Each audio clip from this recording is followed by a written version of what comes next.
The state of Pennsylvania, where we film this program, has since its founding been wrestling with the best way to treat prisoners so that wrongdoing is punished, but that for the repentant and reformed, there's a way back. Back to family and community and a productive, purposeful life.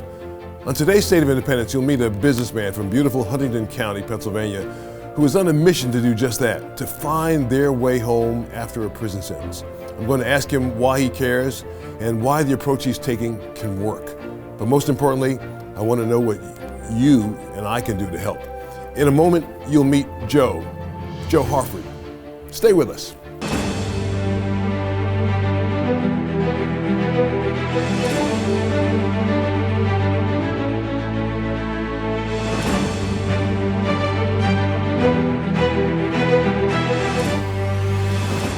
Whose idea was a prison that is involuntary confinement in the first place? Were prisons designed to rehabilitate or punish? Or was it a combination of protecting prisoners from doing more harm in the community and restricting their liberties as punishment? We drive by prisons, but we have little idea about what goes on inside. We know that family members and friends get sentenced to go there, but they never come back quite the same. Prison is still quite a mystery, and for many, a stigma they never really shake. Today, I want you to meet a businessman who's been urging Pennsylvania's leaders to rethink prisons. And he's had powerful allies, including a popular former Secretary of Corrections. Tough law and order people who care about victims and their families are also saying it's time to change our thinking about prisons. Joe Harford, thank you for being on State of Independence. Tell our viewers why this issue is consuming a lot of your nights and weekends, and how did you become convinced that you needed to do something about it? Well, first of all, Joe, thanks for having me on the program. I appreciate it. It's simple for me. We've got 2 million people that are currently incarcerated in the United States today. Those are 2 million people that are broken from their families, their communities. They are individuals that have great minds and great work ethic. They just simply made mistakes. And I feel badly because they're not part of the workforce anymore. They're not able to contribute to their family and their community and take care of themselves and their families.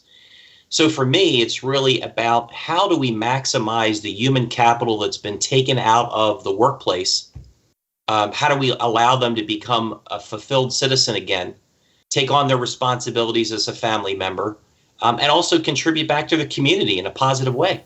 Yeah, those are all the right things to be thinking, Joe. Tell our audience how you came to do this. I mean, for many people, including Christian people, sadly, more often than not, people don't really care. They say, well, yeah, I'm aware that there are people who go to prison, but why should I care about this? And I'm sure you come in from the standpoint of I should love my neighbor as myself. Of course I have to care. But tell our viewers your story about how you came to care about this.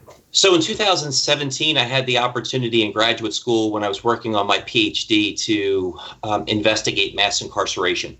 And I had no idea what mass incarceration meant. And as I started to take a look at the data points, it became apparent to me that it's a huge problem in the United States today.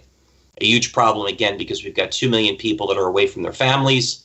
We have a huge economic burden to keep those folks locked up.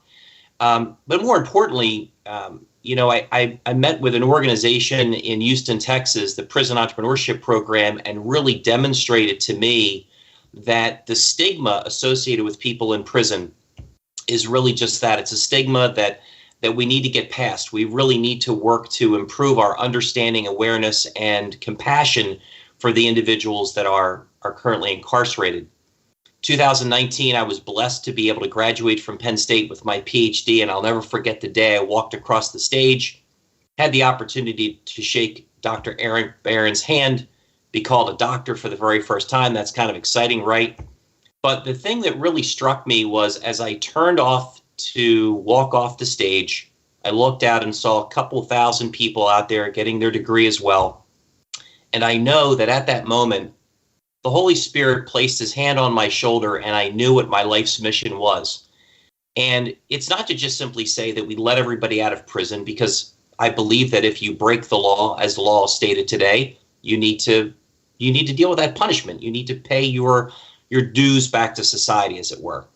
But the reality is that 95% of the men and women that are in prison today are going to get out. They're going to come home. They're going to come to your neighborhoods. They're going to be in your grocery stores. They're going to cut your grass and shovel your snow. And we can do one of two things. We can continue to do what we've done, which is a failed, broken model, or we can truly help these men and women integrate back into society, reconnect with their families, and become productive taxpayers in the United States. And for me, it's about being able to maximize human capital and improve their overall life and make sure that they're productive citizens. What does it cost to keep somebody in prison for a year? Is there an average cost to that? Sure. If we look across the United States, the average number is about $45,000 per year. And that comes out of our pocket, out of the taxpayer's pocket, I guess. That's how we pay for it. In fact, if we take a look at Pennsylvania's general fund budget, the cost to run the Department of Corrections is one of the highest categories that we spend money on in Pennsylvania. It is a huge financial burden. Wow. So it comes directly out of the pockets of all of us watching, out of the pockets of taxpayers. And then, so what do prisoners do during the course of a day that should cost us $45,000 on average a year? I mean, are they doing something productive? You've talked about the need to reform the system. Do they spend their day watching television, or do they work a job, or do they learn a skill? I mean, how do most prisons presently operate? It really depends on the individual themselves. It depends on what their work plan is. It depends on what they're able to do when they're in prison. Some do have jobs that they're working. Some are in rehabilitation. Some are in assessment work, etc. But what we don't do is we don't have a comprehensive program that allows us to work inside the prison where we can truly help them transform who they are, which is the person that got them to prison to begin with. And that's really what I want to focus on, is realizing that I've made mistakes, Joe, just like you have. And by the grace of God, I just happen not to get put in jail for those mistakes that I've made.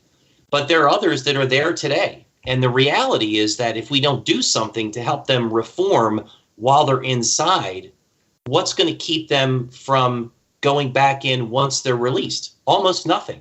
It is a very difficult thing to get out of prison in the United States today and to realize that you now have to find a place to live, you've got to get a job, and you've got to integrate back into society. Well, if you've been in prison for the last 10 years and you have no idea what those social skills are required to do that, and there's some level of trauma that you've experienced while you've been in prison, how can we expect these folks to get out and not go back? Right. That's the challenge. Do you have any statistics on the rate of recidivism, or the rate at which people who were in prison and who got out end up going back to prison? You know, Joe, I have to say I really appreciate the softball questions, because this is great. So thank you so much. Sure. So in the United States today, let's boil it down. We have 2 million men and women that are in prison today, and about 95% of them will get out of prison at one time or another. This year, we'll release about 700,000 out of the prison system in the United States. 700,000, okay? And in 3 years from now, about 60% of that number, 425,000, will be back in prison again. Wow. At an annualized cost of about $45,000 per person. Wow. I'm not great at math. You take out a calculator and add up all the zeros. It's a lot, right? It's a big number. So when we think about what we can do, we may never reduce recidivism to zero. It's most likely not going to happen. But we can do a whole heck of a lot better than 63%, Joe. A lot better. Yeah, I agree. How do we change it? How do we change the mindset? I mean, there's a stigma. Certainly when people come out of prison, then there's somebody who just got released from jail or from prison, and folks don't want them around. They don't want them in their neighborhood. They don't want them. I'm sure there are churches that don't want them in their church. We had people who had been incarcerated who were members of our church and are members of the church that I pastored for years, and we love them. Nobody has a sign around their neck saying I went to prison or I spent time in prison. We just love people because they're God's children, and they come through the doors to be loved. But how do we change the stigma? How do we make it, especially so that Christian people are more accepting of folks who've who for one reason or the other had to do time? Well, the first way that you do that is you continue to work with the legislature and the policymakers to take a look at how do we reform the system itself. The stakeholders that are involved are those policymakers, those people that are in the private sector, church organizations, philanthropic organizations. And one of the ways that you can really change the hearts and minds of the people that are the naysayers is to actually get them involved and take them into prison. And that may sound like a really crazy thing, but I can tell you, my wife, Karen, who I love a great deal, I often tease her that, she doesn't have a great deal of compassion. And I had the opportunity to take her to Texas and let her participate in the business plan competition inside a prison and then graduation from the program. And I will tell you that her heart and her life was changed. She is committed to the program as I am and believes in prison ministry. And although we will never change everyone's mind, there will always be that neighbor that shrugs their shoulders. There will always be that person in the grocery store that winces away from someone. The fact of the matter is, the way that we change people's minds is we get started and we do the work. And that's what we have to do. We have to do the work and prove that there are models out there that will help people transform their lives, integrate back into their families, and become productive taxpayers. I happen to like taxpayers, Joe. I really want them to go from a $45,000 a year bill to a $45,000 a year job. Yeah, I agree. That's a great outcome for folks who have been incarcerated to come out and to be successful in their life afterwards, starting back over.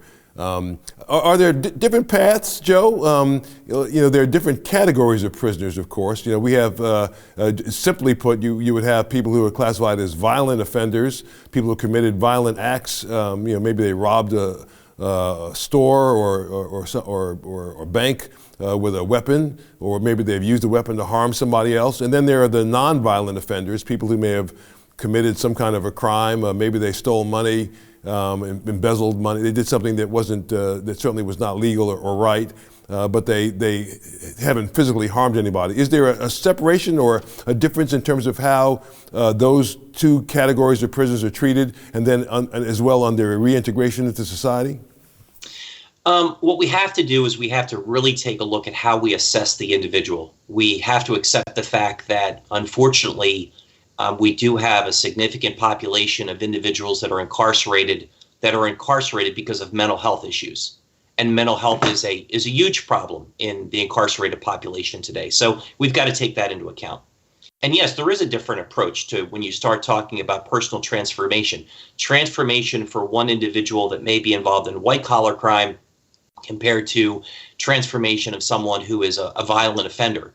But regardless, it is about personal transformation. It's about the individual being able to recognize that he or she was at fault for whatever reason, that they have the ability to forgive themselves, to look for forgiveness from their victims, to be responsible for restitution, and to really take an active role in being able to get out of this quagmire called recidivism and truly do something that's going to reform their life. And realizing that, Joe, this isn't a checkbox. We don't check a box and say, well, you're saved and everything's going to be great. This is an ongoing journey in life that people will have to deal with. We have addictive behaviors. And so we really have to accept the fact that this is a social challenge, a social dilemma for that matter, that is going to take active roles and participation inside prison, in wraparound services outside of prison, and then long-term, how employers are supporting the population, how their neighborhood, their community, their church is supporting the population. And I believe that this is a time to get started and to truly take a look at being able to overcome this challenge. So tell me the role of the family. For many families, there's that stigma may be more than they think they can bear. They have a loved one, a child, a spouse, a parent who has committed a crime and goes through the process in the system and is found guilty and then goes away to prison. And there are different things the family can do, but oftentimes families may feel like, well, this person committed a crime and we don't want to have anything to do with him or her anymore, or we're embarrassed by it, so we won't talk about it. And we'll just wait till people ask us where this person has been before we respond. And then maybe there may be some families that may even lie about where the person is and say that they're, on vacation or that they're away on extended leave somewhere. What is the proper? How can families be supportive of their loved ones who are, for what reason or the other, are incarcerated? What can they do to support them and to love them and to help them get back on their feet? Well, to begin with, Joe, unfortunately, there are some cases where the individuals that are involved in community reentry should not go home. And that may sound really harsh, but the reality is that in many cases, their troubles began at home. And going back there is only going to get them in the revolving door of recidivism. For those cases where they're able to come home, there are a number of resources and support groups that help the family prepare for the reentrant to come home. And it's a very difficult challenge to go from an environment where your life is controlled 24/7, 365, when you eat, when you go to yard, when you use the restroom, when you shower, etc., to now getting out of prison and being told, go find a place to live, get a job in a certain period of time, set up your first meeting with your parole officer, and start to live your life. Good luck. That's a challenge. That's really hard for folks. It's even harder because the family obviously has an emotional investment in this person. And so the resources that are out there that are provided at the state and the county level are incredible resources. Yeah, I guess I'm talking counseling. like I'm talking as if everybody who's in prison comes from a strong family where there's love and support. Obviously, there are a number of people, maybe even the majority of prisoners may come from families that are dysfunctional, where there isn't love, where there isn't support, where, like you said, their problems began in the environment where they grew up. Do you find, is there a larger percentage of dysfunction in the families of people in prison? Do you find? I mean, tell me that. There's the significant population of men and women that are coming out of prison today came from some traumatic environment. It could be a single parent household. It could be involved with drugs and alcohol, sexual abuse, you name it. It creates at a very young age many challenges. Now there are other individuals that they grew up in a really great Christian household, and unfortunately they went down the wrong path by choice, either because of an experience in college or what have you, and they made a mistake and they got caught and now they're in jail. But what we find is that the vast majority of those individuals in prison today have come from some brokenness in their family background. Wow, that is a real challenge, to help people get back on their feet. Well, we're going to let Joe catch his breath. When we come back, I want to get even more practical. While he's he's working on reforms, how can we love the families of those who are confined to a prison cell, and what do they need? How can we help? Let's talk about all that when we come right back. Stay with us. You're watching Joe Watkins' State of Independence on Lighthouse TV. Positively different. Share your comments about today's program in the comment box at joewatkins.org. Well, Scripture is pretty clear about how we're to treat those in prison and how we're to care for those who've been wronged. Some of you have been thinking for quite some time about whether you should join a prison ministry or volunteer or write a check. But where do you start? If you've decided that it's time for you to get involved in prison reform, like Joe, what is step one? Joe, what is step one? Step one is, if you're really interested and you want to participate, there are a number of programs around Pennsylvania to get involved in. I'll just simply say that from my perspective, my wife and I are always looking for volunteers. We're looking to raise money because we believe that it's going to be the private sector through action and philanthropy that's going to solve this social dilemma. We're not expecting to tap the state government or the federal government to do it. We believe it's going to be the private sector. So being able to bring those individuals together, raise that money, utilize those resources, and get these programs started in our state prisons, that's where we want to start. And if somebody said today, watching the show, I sure would like to support Joe Harford and his wife and what they're doing in their prison ministry, how would they do that? How would they go about doing that? The best way for them to do that today is just contact me directly, either through email.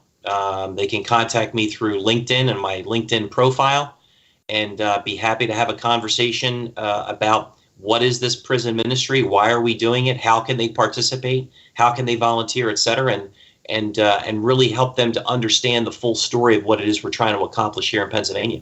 When a prisoner comes from a really a family that has big challenges, how do you support the family upon that prisoner's reentry, even if you know that the prisoner shouldn't be going back to that family? How do you do that? The first thing you have to do is you really need to be able to sit down with the family and understand where they're coming from. What are their feelings? What are their fears? What are their concerns about the individual coming home? Because often what we do is we focus only on the reentrant, but we forget that the family has some serious investment in this person coming home. They may have fear.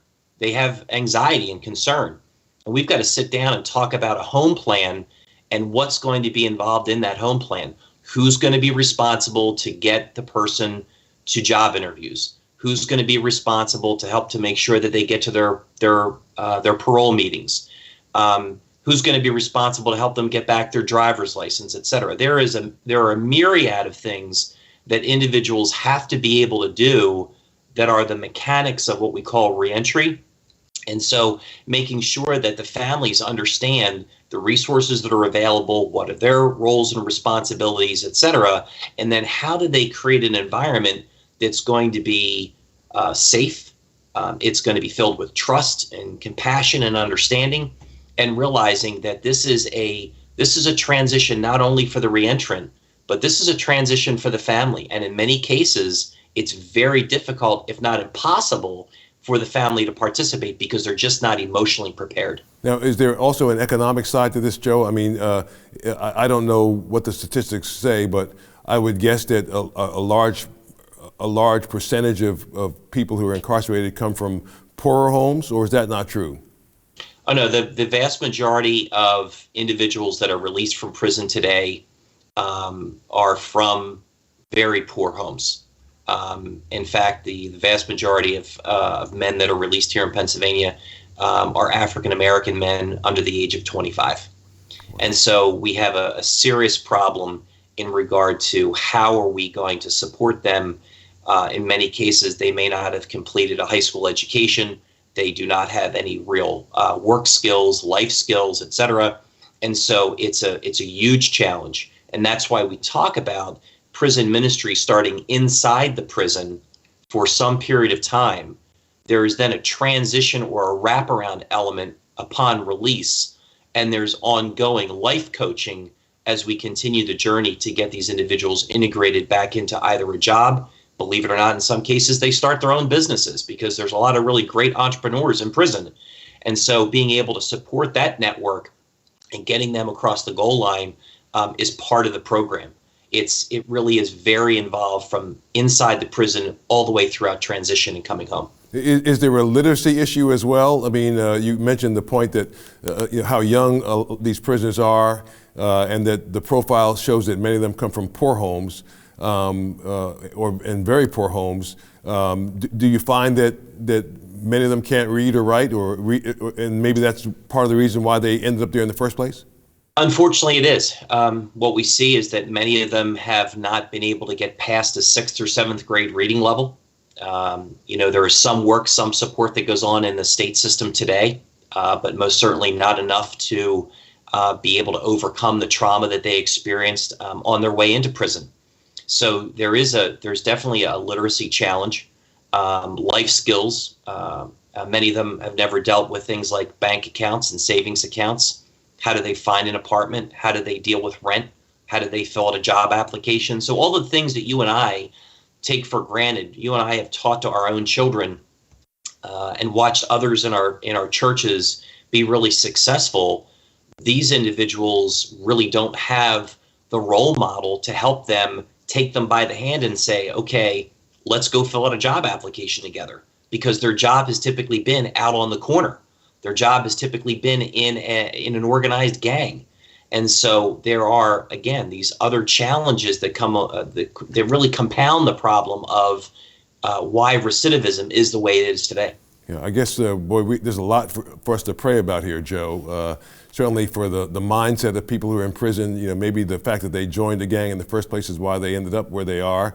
And then certainly when they get out, if they want to have a shot to stay out and to become productive members of society, they need our prayers to be able to stand strong and to gain the skill set that they need to gain in order to be able to become contributing members of society. That's a tall order, don't you think? Well, it is a tall order, but we're talking about human beings, Joe. Yeah. And we're talking about the fact that I've never been a victim of a crime.